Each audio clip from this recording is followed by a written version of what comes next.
क्या आप जानना चाहते हैं कि दुनिया के सबसे अमीर और इनोवेटिव इंसानों में से एक बिल गेट्स ने अपनी जिंदगी में क्या क्या सीखा, कैसे फैसले लिए और कैसे एक आम इंसान से ग्लोबल आइकॉन बन गए? तो ये ऑडियो पॉडकास्ट तो आपके लिए है। यहाँ आपको उनकी जिंदगी की वो घटनाएं सुनने को मिलेंगी जो साबित करती हैं कि अगर इरादा मजबूत हो तो कोई भी इंसान नामुमकिन को मुमकिन बना सकता है। लेकिन ये पॉडकास्ट सुने कौन? हर वो शख्स जो अपने जीवन में कुछ बड़ा करना चाहता है, कुछ अलग बनाना चाहता है, उससे ये ऑडियो पॉडकास्ट जरूर सुनना चाहिए। बिल गेट्स की कहानी आपको न सिर्फ मोटिवेट करेगी बल्कि आपके अंदर ये भरोसा भी जगाएगी कि आप भी शुरुआत कर सकते हैं अभी यहीं से। और हाँ, अगर आपको लगता है कि ये पॉडकास्ट किसी और के लिए भी फायदेमंद हो सकता है तो उसे जरूर शेयर करें। नमस्कार दोस्तों, मेरा नाम है निखिल कुमार और आप सुन रहे हैं हमारा खास audio podcast Bill Gates, idea से एम्पायर तक, सिर्फ बुक वाला दोस्त पर। इस चैनल पर आप सीखते हैं, करते हैं और सक्सेस को अचीव करते हैं। अगर आप अपनी लाइफ में पैसा, इनोवेशन और सक्सेस, इन तीनों को समझकर बेहतर फैसले लेना चाहते हैं तो ये पॉडकास्ट आपके लिए एक बेहतरीन शुरुआत हो सकता है। चलिए शुरू करते हैं। अगर आप दुनिया के सबसे अमीर इंसान होते तो कैसा लगता? एक्साइटिंग है ना? सच बताऊं, हम में से हर किसी ने कभी ना कभी जरूर सोचा होगा, काश मैं भी दुनिया का सबसे अमीर आदमी होता। ये सपना बहुत लोग देखते हैं लेकिन पूरा बहुत ही कम लोगों का होता है। लेकिन एक इंसान ऐसा जरूर हुआ है जिसने ये सपना बहुत कम उम्र में पूरा कर दिखाया, और वो है बिल गेट्स। जी हाँ, वही बिल गेट्स जिनका नाम आज टेक्नोलॉजी, इनोवेशन और सक्सेस का दूसरा नाम बन चुका है। उनके पास था टैलेंट, जबरदस्त बिजनेस माइंड और साथ ही एक बड़ा दिल। हम सब ने उनका नाम सुना है, उनके काम के बारे में भी जानते हैं, लेकिन क्या हम सच में जानते हैं वो इंसान कैसे थे, कैसे उन्होंने शुरुआत की और कैसे वो इस मुकाम तक पहुंचे? सपने देखना आसान है लेकिन उन्हें पूरा करना बस कुछ ही लोग कर पाते हैं। और ये लोग भी कोई सुपर हीरो नहीं होते, वो हमारे जैसे ही होते हैं, लेकिन उनकी सोच, उनकी मेहनत और उनके फैसले उन्हें भीड़ से अलग बनाते हैं। तो क्या है वो चीज जो उन्हें खास बनाती है? क्या वो सीक्रेट है जो हम भी जान सकते हैं? मैं मानता हूं इस दुनिया में कोई वजह नहीं है जो आपको आपकी मंजिल तक पहुंचने से रोक सके। जरूरत है तो बस सीखने की, समझने की और मेहनत करने की। और इसीलिए आज हम जानेंगे उस इंसान की कहानी जो सिर्फ अमीर नहीं बल्कि ऑल टाइम मोस्ट इन्फ्लुएंशियल लोगों में गिना जाता है। तो चलिए सुनते हैं बिल गेट्स की कहानी सिर्फ बुक वाला दोस्त चैनल पर। 28 अक्टूबर 1955 की रात, जब ज्यादातर लोग अपने दिन का अंत कर रहे थे, तब अमेरिका के सिएटल शहर में एक बच्चे ने जन्म लिया। नाम रखा गया विलियम हेनरी गेट्स तीसरे, यानी बिल गेट्स। बिल का जन्म एक ऐसे परिवार में हुआ जहां सपनों को सिर्फ देखा नहीं बल्कि पूरा भी किया जाता था। उनके पिता विलियम गेट्स सीनियर एक बड़े लॉयर थे और मां मैरी मैक्सवेल एक जानी मानी टीचर जो हमेशा लोकल कम्युनिटी की सेवा में लगी रहती थी। बिल को शुरू से ही एक प्यार भरा, आजाद और सुविधाओं से भरा माहौल मिला। वो अपने 3 भाई बहनों में बीच वाले थे, एक बड़ा भाई और एक छोटी बहन। बचपन उनका बड़ा मजेदार रहा, खेलकूद, एक्टिविटीज और सोशल लाइफ से भरपूर। लेकिन एक चीज और थी जो धीरे धीरे सबकी नजर में आने लगी, उनका तेज दिमाग और अलग सोचने की काबिलियत। पढ़ाई में वो हमेशा आगे रहते थे, लेकिन स्कूल का रेगुलर सिस्टम उन्हें बोर करता था। सीधी सादी पढ़ाई में उनका मन नहीं लगता, वो जल्दी चीजों से ऊब जाते थे। धीरे धीरे ये बोरियत उनके बर्ताव में भी दिखने लगी। एक बार तो बात इतनी बढ़ गई कि 12 साल की उम्र में उनके पापा ने उनके ऊपर पानी फेंक दिया क्योंकि वो अपनी मां से बुरी तरह झगड़ पड़े थे। तभी उनके माता पिता ने फैसला किया कि बिल के इस बर्ताव की जड़ तक जाना जरूरी है। उन्हें काउंसलर के पास ले जाया गया, जहां यह साफ हुआ कि बिल एक बहुत ही टैलेंटेड बच्चा है जिसे बस सही माहौल की जरूरत है। फिर क्या था, 13 साल के बिल को भेजा गया सिएटल के लेकसाइड स्कूल, जहां पढ़ाई का तरीका बिल्कुल अलग था। लेकसाइड स्कूल में बच्चों को फ्रीडम दी जाती थी ताकि वो खुद एक्सप्लोर कर सकें कि वो किस चीज में अच्छे हैं। बिल को यहां वो सब कुछ मिला जो उन्हें चाहिए था, एक चैलेंजिंग माहौल और कुछ ऐसे दोस्त जो उन्हीं की तरह टेक्नोलॉजी और आइडियाज में दिलचस्पी रखते थे। यही वो जगह थी जहां बिल गेट्स की जिंदगी ने असली मोड़ लिया। लेकसाइड में ही उनकी मुलाकात हुई पॉल एलन से, जो आगे चलकर उनके बिजनेस पार्टनर बने और मिलकर उन्होंने दुनिया की सबसे बड़ी टेक कंपनी खड़ी की, माइक्रोसॉफ्ट। लेक्साइड में ही बिल और उनके दोस्तों को पहली बार कंप्यूटर से रूबरू होने का मौका मिला। अब जरा सोचिए, उस वक्त कंप्यूटर आज की तरह हर जगह नहीं था, बहुत महंगे होते थे।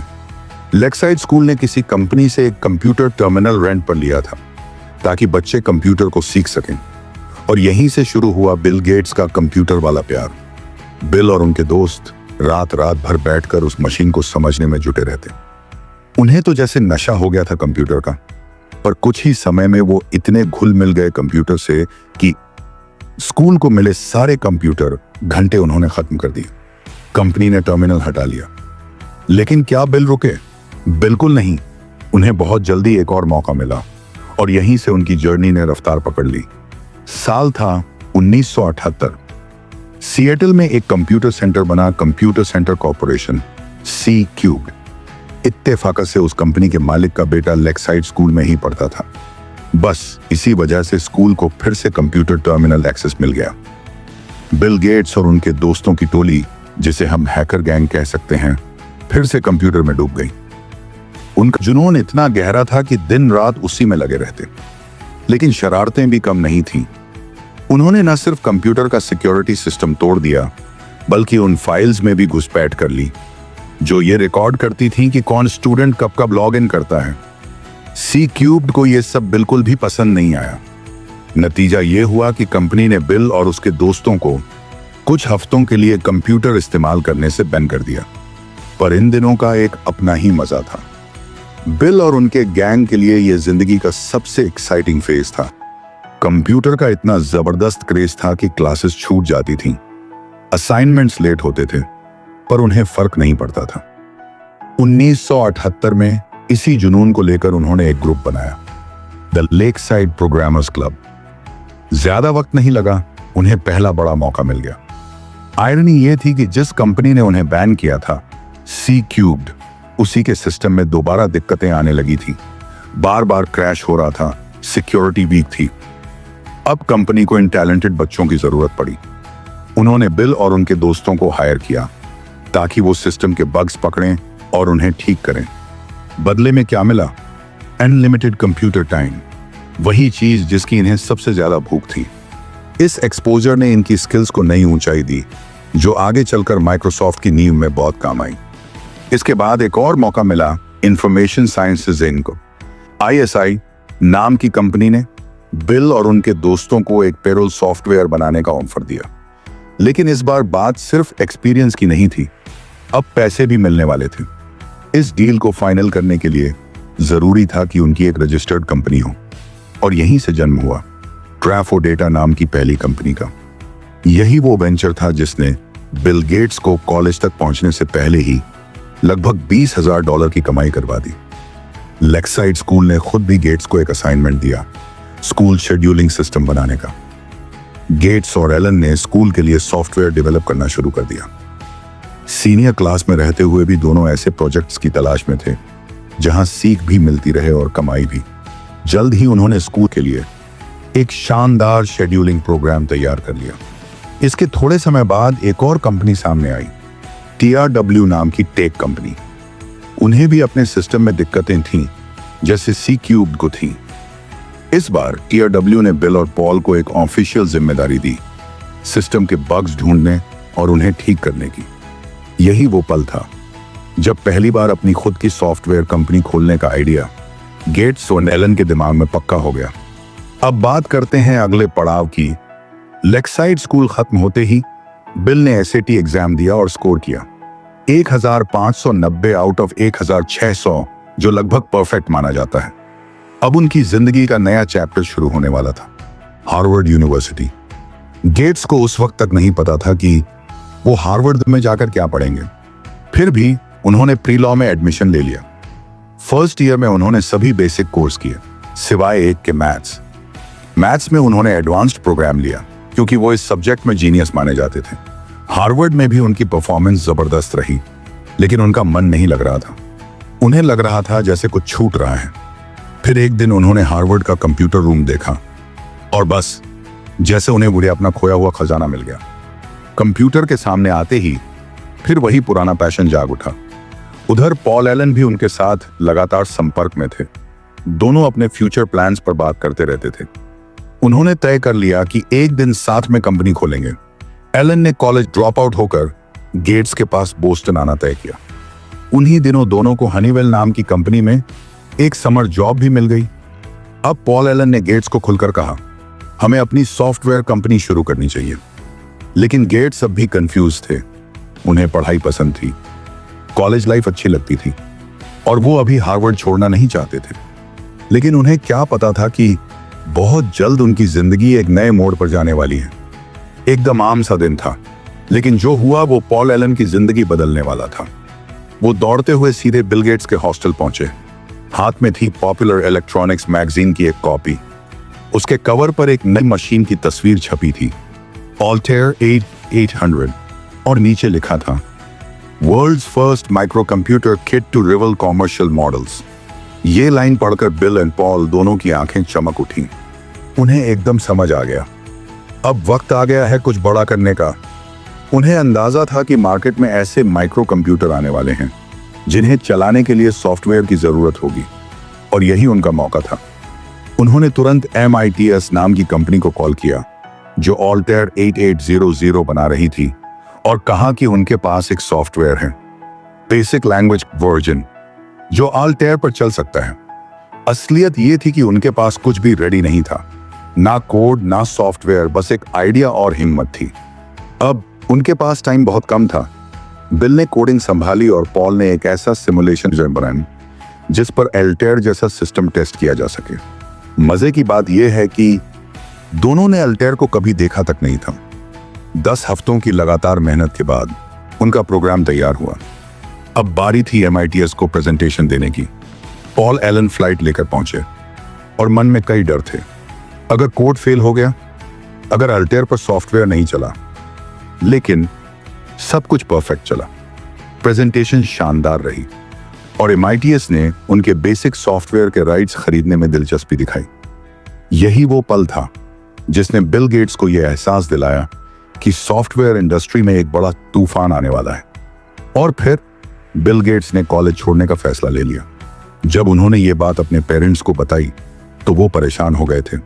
वो चाहते थे कि बिल लॉयर बने अपने पापा की तरह, लेकिन बिल के पक्के इरादों को देखकर उन्होंने उन्हें अपना रास्ता चुनने की इजाजत दे दी। बाद में खुद गेट्स ने कई बार कहा कि उन्हें कॉलेज छोड़ने का अफसोस नहीं है, पर वो ये फैसला हर किसी को नहीं सुझाएंगे, क्योंकि ये फैसला उस वक्त के हालात के हिसाब से सबसे सही था। अब बारी थी माइक्रोसॉफ्ट की असली शुरुआत की। माइक्रोसॉफ्ट को पहला बड़ा ब्रेक तब मिला जब IBM ने उन्हें अपनी नई मशीन के लिए सॉफ्टवेयर बनाने का ऑफर दिया। उस समय माइक्रोसॉफ्ट एक छोटी सी कंपनी थी, लेकिन इस प्रोजेक्ट के बाद सब बदल गया। उन्होंने IBM के लिए जो सॉफ्टवेयर बनाया वो था MS-DOS। लेकिन कमाल की बात यह थी कि माइक्रोसॉफ्ट ने यह सॉफ्टवेयर IBM को बेचा नहीं, बल्कि उसे इस्तेमाल करने का लाइसेंस दिया, जबकि सॉफ्टवेयर की मालिकियत अपने पास ही रखी। अब IBM जितने भी कंप्यूटर बेचता, माइक्रोसॉफ्ट को हर सिस्टम पर कमीशन मिलता। और यहीं से शुरू हुई गेट्स की बिजनेस जीनियस की पहचान। फिर उन्होंने MS-DOS का लाइसेंस IBM के कॉम्पिटिटर्स को भी दे दिया, और देखते ही देखते माइक्रोसॉफ्ट सॉफ्टवेयर इंडस्ट्री का बादशाह बन गया। लेकिन इस कामयाबी के बीच एक दुखद मोड़ आया। पॉल एलन को ब्लड कैंसर, हॉजकिंस डिजीज हो गया था। वो बहुत बीमार हो गए और अब माइक्रोसॉफ्ट की पूरी जिम्मेदारी बिल गेट्स के कंधों पर थी। लेकिन गेट्स ने हार नहीं मानी।